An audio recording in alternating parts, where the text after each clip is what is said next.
What is going on, everybody? It is a brisk fall morning and I'm out of town, packed my X3. Thought this would be a great opportunity to talk about a comment I get asked very often, probably the most common comment I see addressed to me literally on a weekly basis, and that is that the X3 is a very overpriced product and not worth the high price tag. And understandably so, this is a great comment. This is the one that went through my brain the first time I looked at these things. Once you guys kept continually pushing me to check it out, I checked in, saw the price, and immediately checked out. After some time has passed, a lot of you guys kept pushing me to check it out. I did eventually cave on checking out an X3, and I honestly regret absolutely nothing. Also, considering this is because this is a staple of my home gym. I use this pretty much every single workout. You can see I also brought it out of town to use as well. Now, I've made many replies in the comment section on why I think it justifies the cost, but I think this really did warrant its own video because I answer it so often. Now, to get the most obvious bias out of the way, I am an X3 affiliate and actually very proud of it because this is a product I generally do love and use all the time. And I do have a promo code that I'll link down below to help support me and the channel. It allows you guys to save $50 off a purchase of an X3 system, which you actually can use on top of a pre-existing sale they're gonna have. And that's what allowed me to actually jump into this system in general, because at the time I first purchased this product, I think it was $549, but there was a $100 off sale. And then on top of that, I used a $50 promo code that brought it down to, I think, $399. So I went back and checked my receipt, what I paid, and I paid around $422 with tax to get this thing shipped to me. But even that, I understand, is still pretty high of a price tag. And even one, I was still apprehensive when I first picked it up. But if you did want to go ahead and build your own setup, and emphasize high quality setup, because I made a cheap version of this, how you can build a cheap build on Amazon to kind of get your feet wet using a bandboard bar type setup. Very first thing you have to do is get some high quality resistance bands. And not all resistance bands are equal. To kind of make my point, I made a video comparing various popular loop style resistance bands and talk about the overall quality. Assuming you get a good quality band that's all latex and it's a decent level of thickness, because that's a big thing, is the various levels of thickness and the cuts of these bands. When you start comparing the various companies, you'll see the costs start to go up exponentially as far as when you start pricing out individual bands. So I priced out a few different examples using a 4-band set that would be as comparable as possible to the X3 stock bands, because like I said, the cuts are kind of different, so it's kind of hard to distinguish the difference between each one. But these are 3 different companies I've reviewed. I personally kind of tested out their various band tensions and lengths. So this is kind of the best comparison I could actually make with the stock X3 bands. First, starting off the Clench Fitness, again, shameless plug, you actually can save on top of this. SBT15 saves you a discount on this, but this is a great company nonetheless. I priced out with their 41-inch blue, which would be comparable like the X3's black, green, purple, and then you could say even the orange too. The orange, I heard these a little more of a stretchy feel. That's why I kind of put their heavy orange. I don't think it's as comparable to X3, but 4 relatively heavy Clench Fitness bands comes out to around $155. If you go to Sirius Steel, their black Sirius Steel is actually a little thinner than the black X3, so it's not as heavy. But I got their black Sirius Steel, the green, the blue, and I threw in the yellow because that's probably more comparison, or maybe a little bit higher than the X3 black. But that comes out to $140. And then if you go to Rogue Monster bands and you were to pick, say, their red, which is a little bit stronger, a little bit thicker than the X3 black, the purple, which is a little bit lighter than the X3 black, their Rogue black bands, and then probably the green ones be the most best comparison I could find on this company.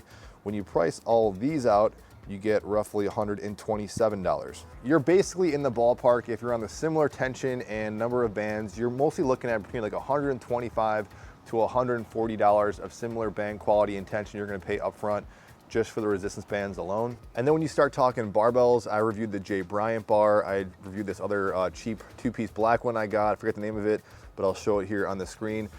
For a cheap, relatively similar functional design, you're looking at roughly $25 to about $40.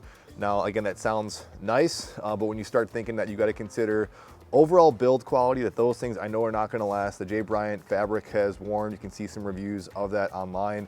The other cheaper one I got, I know would not trust with any kind of heavier weight. You also can't even put that heavy resistance bands even on there fitting on the hooks. So when you consider those things, and also functionality where it counts as far as safety, the thing not breaking or snapping. Also, most importantly, again, the build quality, the knurling, comparing it to the X3 bar, which also has the patented hook system. Anything else after that really is kind of breaking patents from what I heard. That's why they kind of own the market on this kind of hook-based system in the US. Which you also would say, would go without saying, I like a lot, I know a lot of you guys don't consider, is that this is a USA made bar. So I know this thing could be made in China if they wanted to and they'd save some money. I know the company, from what I heard, X3 tries to get a lot of stuff sourced in the USA, so that's also something else I think is important to consider. I would be comfortable paying something along the lines of $100 to $140 for something of this quality. Especially, again, if you look at other systems out there like Harambe, I also have a promo code with them, so I'm going to cover them in the future. So stay tuned for that.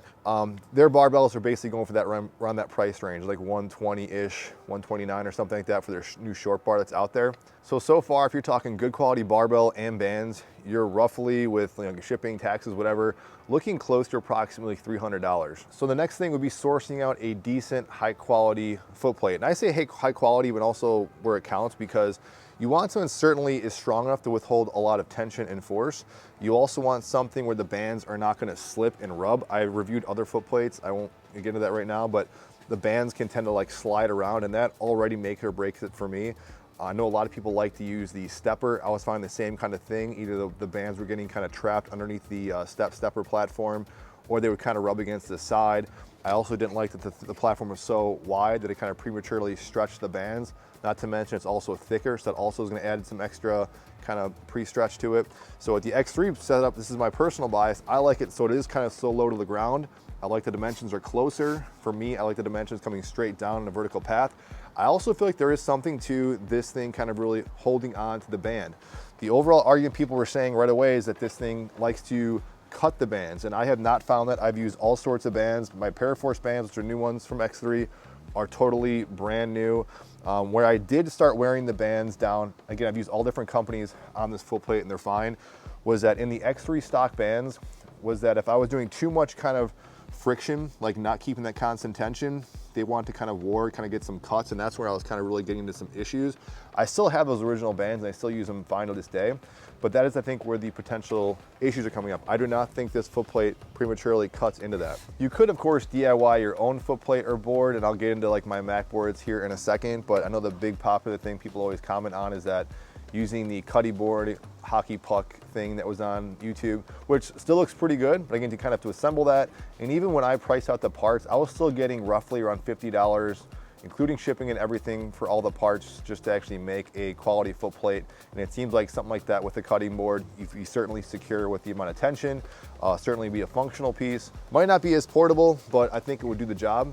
So right now, using kind of my thought process on sourcing and building something like this with your own setup individually in parts, I'm getting up towards close to $350, give or take, which is really not too far off. When I used a $50 promo code and it was on sale, I got mine for $422. So I'm very happy with that, yeah, I could DIY something, but just the overall aesthetics and how this looks, which honestly is a big thing to kind of consider. You can DIY essentially anything from barbells, squat racks, dumbbells, but the big thing too is just liking the way it looks, its aesthetics. And I think that's huge. I've said that for a lot of products. I know it sounds like I'm just trying to, again, give lip service to the X3 system. I just genuinely do like the way it feels, the way it looks. The barbell does feel like a lightsaber. Heard that was something that they was in their brain of designing it. It just feels good in your hand. I like the way it aesthetically looks. So I think that's something to also consider when you are still starting to kind of piece together some sort of system like this. And this is not meant to be another plug to the video, but my neighbor Mac, who created the Mac boards for me, also has the mini Mac version. These take him a very long time just to take a piece of wood, to sand it down, put some lacquer on it. This takes him over 2 hours to make each one. This is a custom engraving. You guys actually can get custom engravings if you guys are curious. But even a simple rod, I had him actually make me a bar that I want, a really strong oak piece of wood. Have these little kind of stoppers on here to keep the bands in place. I can do this, it functionally works. You can't do everything with it because the band's kind of get in the way. But my point is, even this, from some little mini company like mine to kind of make some sort of little mini profit on, the prices do go up as far as for the quality and labor that it takes to make one of these things. So you certainly could DIY your own thing. It's just gonna take a little more time and maybe some money if you're gonna have someone else kind of do it for you. So in wrapping up, my overall point in this video was just to demonstrate, when you consider all things, I don't think this is a really unfair markup. Also, don't even talk about the idea of just marketing costs and how much that's built into a factoring of a price. Point is, these things are awesome. I don't care what system you get. I think a cheap system, cheap setup is definitely ideal. You certainly can rig something inexpensive, especially as with anything. It probably makes more sense if you're kind of on the fence, maybe to try out one of the cheaper options first to see if you like it. I'd highly encourage that. The other big benefit with X3 is that they have like a 30-day return policy, no questions asked. That's something else you could also consider. If you didn't like it, you could try it and then return it. I always like those things if that's possible. That's it though, guys. Any questions, comments, feedback, let me know. This is probably longer than necessary, but I wanted to cover this as thorough as possible because this is a common pushback I get on these systems. So I'll see you in the next video. Thank you guys for watching.